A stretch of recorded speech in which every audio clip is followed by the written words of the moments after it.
और आइए अब देखते हैं खबरों को विस्तार से। राहुल गांधी की भारत जोड़ो यात्रा अभी शुरू नहीं हुई है, लेकिन मध्य प्रदेश में इसको लेकर जुबानी जंग तेज हो चुकी है। मध्य प्रदेश में राहुल गांधी की यात्रा को लेकर कांग्रेस प्रवक्ता रागिनी नायक ने प्लान का खुलासा किया। इसमें महाकाल के दर्शन और नर्मदा नदी में स्नान पूजन का जिक्र हुआ। इधर जैसे ही यह जिक्र हुआ, बीजेपी हमलावर हो उठी।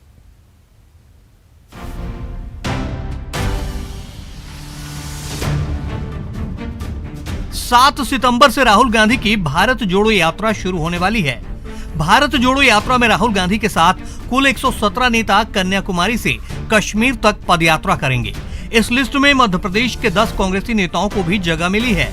इस यात्रा को मध्य प्रदेश में होने वाले विधानसभा चुनाव से भी जोड़कर देखा जा रहा है, इसलिए कांग्रेस सॉफ्ट हिंदुत्व का राग फिर से अलापने लगी है।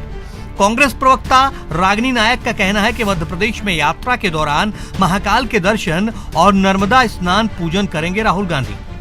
आम जनता से ही नहीं, मुझे लगता है मीडिया वर्ग की तरफ से भी ये बहुत ज़्यादा डिमांड आ रही है कि नर्मदा जी के स्नान भी करें और उज्जैन में महाकाल के दर्शन करें, आशीर्वाद प्राप्त करें।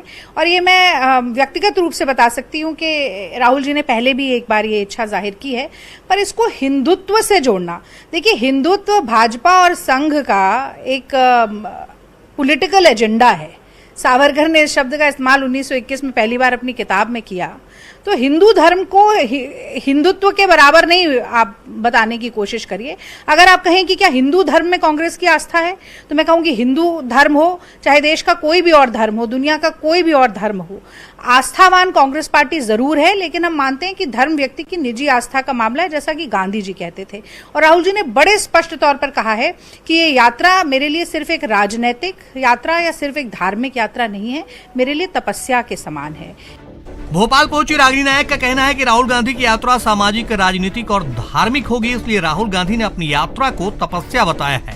राहुल गांधी की यात्रा के दौरान जो भी धार्मिक स्थल आएंगे वहां राहुल गांधी जरूर जाएंगे।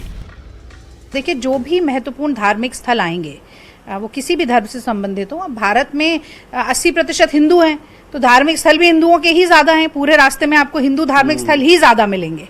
तो कोई भी धार्मिक स्थल, सिर्फ धार्मिक नहीं, कोई राजनीतिक स्थल हो, किसी शहीद का स्मारक हो, कोई समाधि हो, या मैं तो कहती हूँ कि कोई रंगारंग कार्यक्रम हो, कोई सामाजिक कार्यक्रम हो, सबसे जुड़ने की कोशिश करेंगे। और यही नहीं, जनता के बीच में, चाहे आंगनवाड़ी के कार्यकर्ता हो, दलित समाज के साथी हो, मछुआरा वर्ग हो, या पिछड़ी जाति हो, या कोई पीड़ित महिलाओं का वर्ग हो, सबसे संवाद स्थापित करने की कोशिश रहेगी। इधर बीजेपी ने कांग्रेस के सॉफ्ट हिंदुत्व पर निशाना साधा है। बीजेपी ने तंज किया है कि चुनाव आते ही राहुल गांधी और प्रियंका गांधी हिंदू बन जाते हैं, कोर्ट के ऊपर जनेऊ पहनते हैं, चुनाव निकलने के बाद पलटकर कभी मंदिरों में नहीं आते। ये दिक्कत यही है कि जब चुनाव आते हैं तो राहुल गांधी जी को महाकाल जी की याद आती है। आपको याद होगा पिछले चुनाव आने के पहले वो कोर्ट के ऊपर जनेऊ पहनकर अपने आप को हिंदू प्रदर्शित करने की कोशिश कर रहे थे। महाकाल बाबा के दरवाजे पर गए थे, उनके मंदिर में गए थे, परंतु उसके बाद पलट कर नहीं आए। भारत जोड़ो यात्रा पर भी निशाना साधते हुए कहा कि जिनके पूर्वजों ने भारत को तोड़ने का काम किया, वो लोग भारत जोड़ो यात्रा निकाल रहे हैं। प्रियंका गांधी जी त्रिकुंड लगाकर गंगा जी का स्नान करती हैं, पर उसके बाद वो गायब हो जाती है। तो ये नेहरू परिवार का जो तथाकथित चुनावी एजेंडा है, ये कभी फलीभूत नहीं होगा। और वो लोग भारत जोड़ो यात्रा निकाल रहे हैं जिन्होंने हर समय भारत को तोड़ने की कोशिश की। महज 2 दिन बाद राहुल गांधी की भारत जोड़ो यात्रा शुरू होने वाली है, लेकिन यात्रा शुरू होने से पहले ही जब इस तरह जुबानी जंग हो रही है, तो यात्रा के मध्य प्रदेश पहुंचने पर आलम क्या होगा, ये समझना मुश्किल नहीं है। चलिए बढ़ते आगे। मध्य प्रदेश सरकार के 2 मंत्रियों की नाराजगी सामने आई थी। नाराजगी अफसरों से कि वो तो सुन ही नहीं रहे। मंत्री जी मीडिया में बयान भी दे चुके थे, बाद में बयान पर सफाई भी दे दी, लेकिन नेतृत्व ने यह साफ कर दिया कि यह बीजेपी की रीति नीति कायदे से मेल नहीं खाता है। और ऐसे में जहां मुख्यमंत्री की सीधी हिदायत के मंत्री हो या नेता, कहीं कोई परेशानी है तो उन्हें बताए। बीजेपी अध्यक्ष ने भी इसी बात को दोहराया, लेकिन बात बस इतनी नहीं। पूरे घटनाक्रम से सवाल जरूर खड़ा हुआ कि सिंधिया के साथ जो नेता बीजेपी में आए हैं, क्या वो अभी भी पार्टी के विचारों को, भावनाओं को आत्मसात नहीं कर पाए।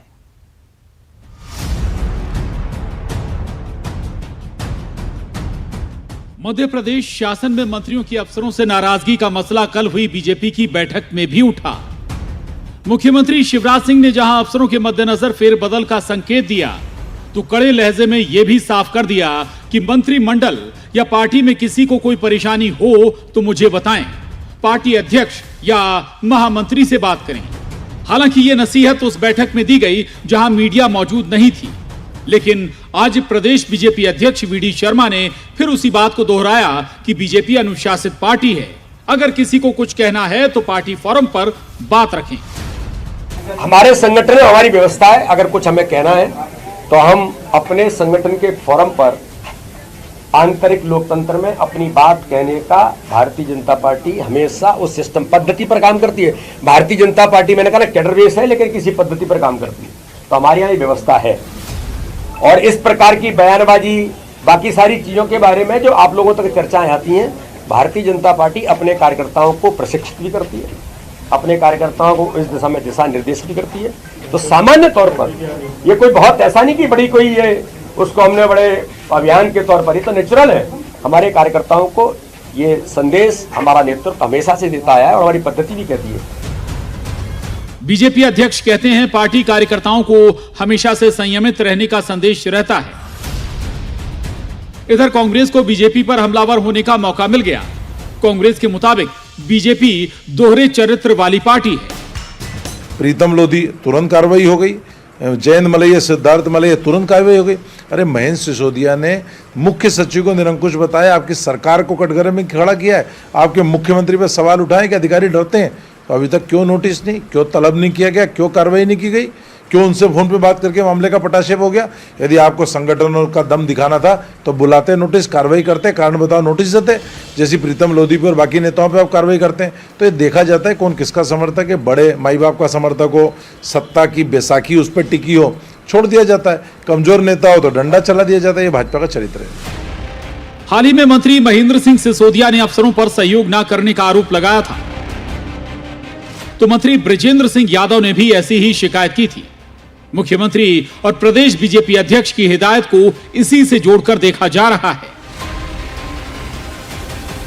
सूत्र बताते हैं कि बैठक में कैलाश विजयवर्गीय ने भी ब्यूरोक्रेसी के कामकाज और रवैये पर सवाल उठाए थे। दरअसल जिन दो मंत्रियों की अफसरों से नाराजगी बाहर आई थी, वो सिंधिया समर्थक कहे जाते हैं। ऐसे में उन सभी को संदेश दे दिया गया जो सिंधिया के साथ या उसके बाद बीजेपी से जुड़े हैं। आप किसी भी दल से आए हों, नियम कायदे तो बीजेपी के ही चलेंगे, मतलब जुबान संभाल के। भोपाल से शरद श्रीवास्तव, अनुराग श्रीवास्तव के साथ bureau report, news 18, Madhya Pradesh, Chhattisgarh. Madhya Pradesh में हर साल रोड एक्सीडेंट में 12,000 लोगों की जान जा रही है। इस मौत के आंकड़े को कम करने के लिए स्टेट की पुलिस ट्रेनिंग और रिसर्च इंस्टीट्यूट जो है उसने आईआईएम इंदौर से एक डेटा साझा किया है। आईआईएम इंदौर अब एक्सीडेंट को कम करने के लिए पुलिस को ट्रेनिंग देगा। पुलिस विभाग में एजुकेशन मॉडल को भी लागू किया जाएगा। सड़कों को सुरक्षित बनाने पर ज्यादा फोकस रहेगा। मध्य प्रदेश में सड़क दुर्घटनाओं में कमी लाकर आम जनता को सुरक्षित सड़क और आवागमन उपलब्ध कराने के मकसद से पुलिस प्रशिक्षण एवं शोध संस्थान ने आईआईएम इंदौर के साथ एमयू साइन किया है, क्योंकि सड़क दुर्घटनाओं और इनमें हो रही मौत के आंकड़े डराने वाले हैं। पहले आंकड़ों पर नजर डाल लीजिए। साल 2017 कुल दुर्घटना 53,399, घायलों की संख्या 57,532 और मृतकों का आंकड़ा 10,177। साल 2018 दुर्घटना 51,397, घायलों की संख्या 54,662 और कुल मृतकों की संख्या 10,706। साल 2019 कुल दुर्घटना 50,699, घायलों की संख्या 52,816 और मृतकों की संख्या 11,249। साल 2020 कुल दुर्घटना 45,266, घायलों की संख्या 46,456 और मृतकों की संख्या 11,141। साल 2021 कुल दुर्घटना 48,877, घायलों की संख्या 48,956 और मृतकों की संख्या 12,057। जिन शहरों में सबसे ज्यादा सड़क हादसे हुए हैं उनमें इंदौर, जबलपुर, उज्जैन, सागर, रीवा, ग्वालियर, भोपाल, होशंगाबाद, बालाघाट और शहडोल शामिल है। इंदौर में 9,724 सड़क दुर्घटनाओं में 2328 लोगों की मौत हुई है, जबकि जबलपुर में 7,536 सड़क दुर्घटनाओं में 1,608 लोगों की मौत हुई है। इसी तरह उज्जैन में 5,683 दुर्घटनाओं में 1,276 लोगों की मौत हुई है, जबकि सागर में 4,032 दुर्घटनाओं में 1,229 लोगों की मौत हुई है।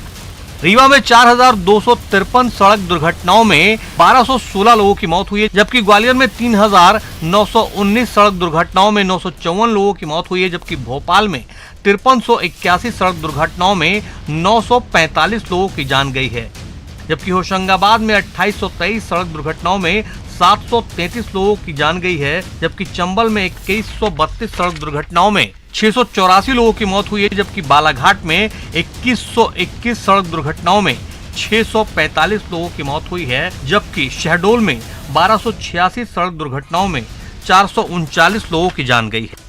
अतिरिक्त पुलिस महानिदेशक पुलिस प्रशिक्षण एवं शोध संस्थान जी जनार्दन का कहना है कि IIM इंदौर फैकल्टी द्वारा डिजाइन किया गया शिक्षण मॉड्यूल सड़क सुरक्षा के लिए प्रभावी होगा। सड़क सुरक्षा के उभरते क्षेत्रों में अनुसंधान भी सहायक होगा। इसके लिए PTI का डाटा IIM के साथ साझा किया गया है। IIM द्वारा हमने एक MOU हस्ताक्षर किया था 29 तारीख को। इसमें IIM जो है कि मैनेजमेंट संस्था है, उसके काफ़ी एक्सपर्टाइज फैकल्टी रहती है। हमारे जितना भी जो PTI द्वारा डाटा कलेक्ट करते हैं मध्य प्रदेश में दुर्घटना का, ये सभी डाटा उनके साथ साझा करेंगे। इस प्रकार हमारा फैकल्टी और जो IIM के फैकल्टी मिलके दुर्घटनाओं में जो है कि एनालिसिस करेंगे कि किस प्रकार से तेज़ गति से वाहन चलाना, ग्रामीण क्षेत्र में और शहरी क्षेत्र में कैसे कैसे दुर्घटना घटित हो रहा है, उसका उनके एक्सपर्टाइज का लेके हम उनका जो है कि वो एनालिसिस करेंगे। एनालिसिस करके उसका दुर्घटना कम करने के लिए प्रयास करेंगे। IIM की रणनीति सड़कों को सुरक्षित बनाने के लिए काम करने की रहेगी। संस्थान प्रभावी सड़क प्रबंधन के लिए प्रशासकों और नीति निर्माताओं को प्रशिक्षित करने के लिए MOU में रिपोर्ट बनाना, योजना बनाना, सम्मेलन करना और संयुक्त अनुसंधान के लिए सहयोग करना शामिल है। वर्ष का ऐसा ड्यूरेशन नहीं है, लगातार ये जारी रहेगा। हमारे दोनों संस्थानों के बीच में लगातार ये जारी रहेगा। इसमें हमारा पुलिस कर्मचारियों का, अधिकारियों का IIM द्वारा ट्रेनिंग मॉड्यूल दिया जाएगा। वो लोग वहाँ का फैकल्टी यहाँ भी आएंगे PTRM में, हमारा अधिकारी कर्मचारी भी वहाँ IIM में जाएंगे, इसको प्रशिक्षण लेंगे। पुलिस और IIM की ये पहल अगर रंग लाई तो आने वाले कुछ महीनों में न सिर्फ सड़क दुर्घटनाओं में कमी आएगी, बल्कि सड़क हादसों में जान गंवाने वालों की जान भी बच पाएगी। मनोज राठौर, न्यूज़ 18, भोपाल। आने वाले समय में भारत में रिटायरमेंट की उम्र सीमा बढ़ सकती है। भविष्य को देखते हुए EPF को इसके लिए सभी वजहें माकूल नजर आ रही हैं और इन्हीं वजहों से EPFO ने उम्र सीमा बढ़ाने का समर्थन कर दिया है।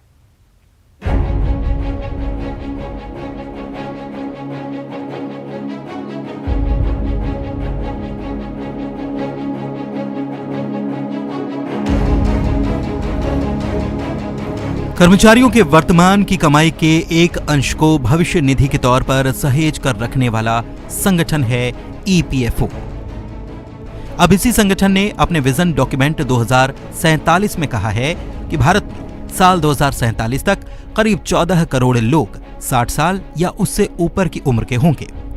अगर रिटायरमेंट की सीमा इसी स्तर पर रहती है तो इससे पेंशन फंड पर दबाव बढ़ जाएगा। ऐसी स्थिति से निपटने के लिए EPFO उम्र सीमा बढ़ाने का मन बना रहा है। क्या रिटायरमेंट की उम्र सीमा बढ़ाने के लिए कुछ सोचा जा रहा है? देखिए, जब से ये हमने देखा है कि लाइफ एक्सपेक्टेंसी समाज में बढ़ रही है और रिटायरमेंट एक समय जब होता था, लाइफ एक्सपेक्टेंसी करीब 65 साल के आसपास थी, तो 60 साल की रिटायरमेंट एज एक लॉजिकल थी। आज लाइफ एक्सपेक्टेंसी 70 और उससे ऊपर है।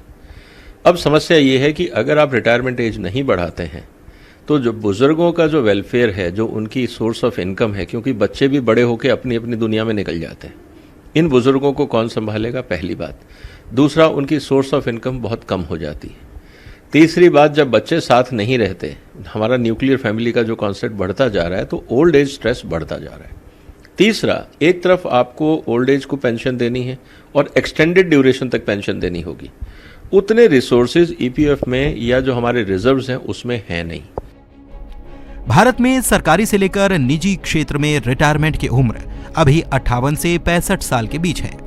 हालांकि यूरोपियन यूनियन में 65 साल, डेनमार्क, इटली, हॉलैंड में 67 साल, अमेरिका में ये उम्र 66 साल है। इन सभी देशों में बुजुर्गों की संख्या पूरी जनसंख्या में काफी ज्यादा है। एक रिपोर्ट के मुताबिक ईपीएफ चाहता है कि आने वाले समय में देश में अधिक उम्र के लोगों की जनसंख्या में हिस्सेदारी बढ़ाने और रिटायरमेंट की सीमा को इन स्थितियों से जोड़ने की जरूरत है। 65 या उससे ऊपर भी है, और बहुत सारे सेक्टर्स जैसे एजुकेशन है या हेल्थ केयर है, वहाँ रिटायरमेंट एज टेक्निकली है भी नहीं, क्योंकि वहाँ पे आपकी एक्सपर्टाइज जो डेवलप होती है 20-30 साल में, आप जब उसके पीक पे आते हैं, परफॉर्मेंस का टाइम आता है, तब आप रिटायर हो जाते हैं। तो एक समाज को नुकसान भी होता है कि एक क्वालिफाइड, एनर्जेटिक, जिसकी जो फिजिकली फिट है और एक्सपीरियंस है, जिसको 20-30-40 साल का एक्सपीरियंस है किसी प्रोफेशन में, आप उसको रिटायर कर देते हैं और फिर वहां पे आप एकदम फ्रेशर को लेके आते हैं। तो ये एक इंटेलेक्चुअल लॉस भी है कंट्री का।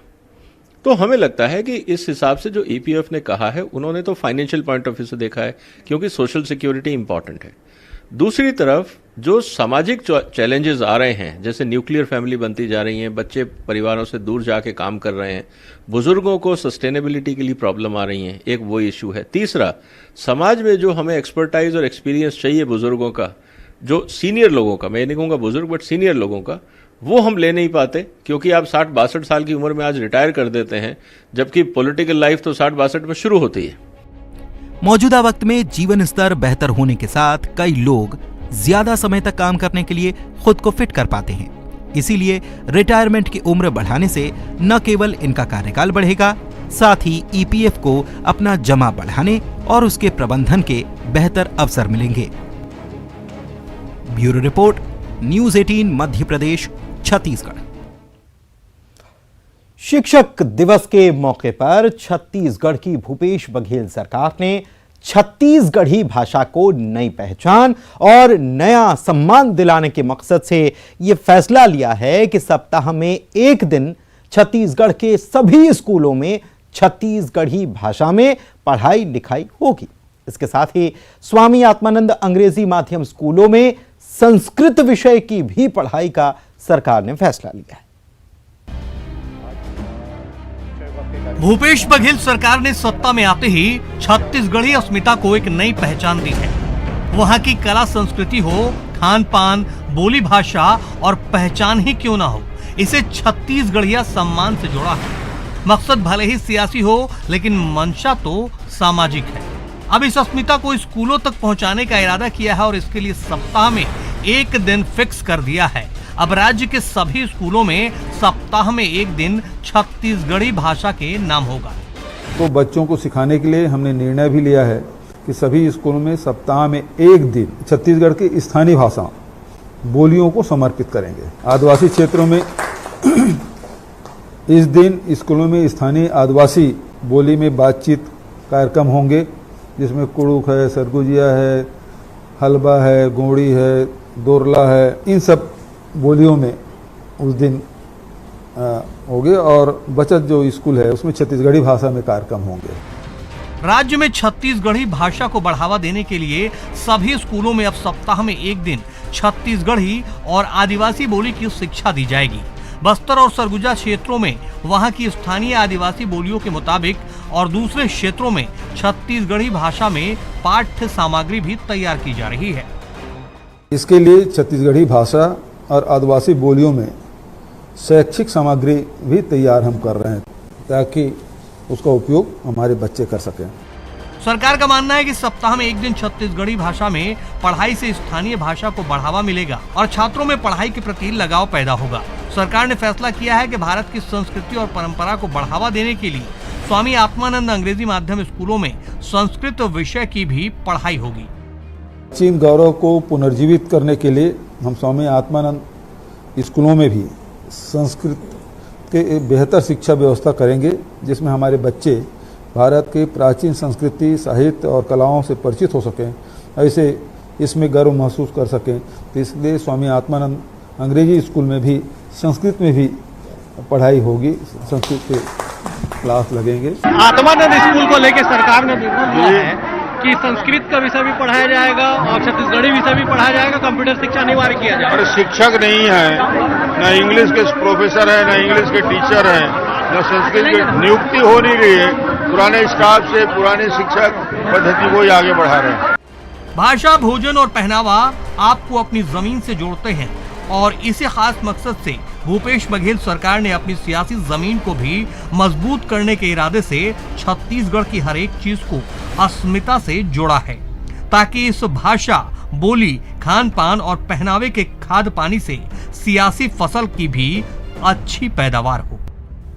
Bureau report, news 18 Madhya Pradesh, Chhattisgarh. और कवर्धा से एक बड़ी खबर आपको बता दें, ई बाइक में अचानक से यहां पर आग लग गई। आग से बाइक जलकर राख हो गई। हालांकि लोग मौके पर मौजूद थे, पानी डाला, आग को बुझा भी लिया गया। तस्वीरें मौके की देखिए जरा। कोतवाली थाने के ये आदर्श नगर की घटना है। ई बाइक है, इलेक्ट्रिसिटी से चार्ज होने वाली ये बाइक है और इसमें अचानक से आग लगने की घटना सामने आई। कवर्धा से ये तस्वीरें आपको दिखा रहे हैं। मौके पर जो लोग मौजूद थे, इन्होंने तुरंत पानी डाला और आग को बुझा लिया गया।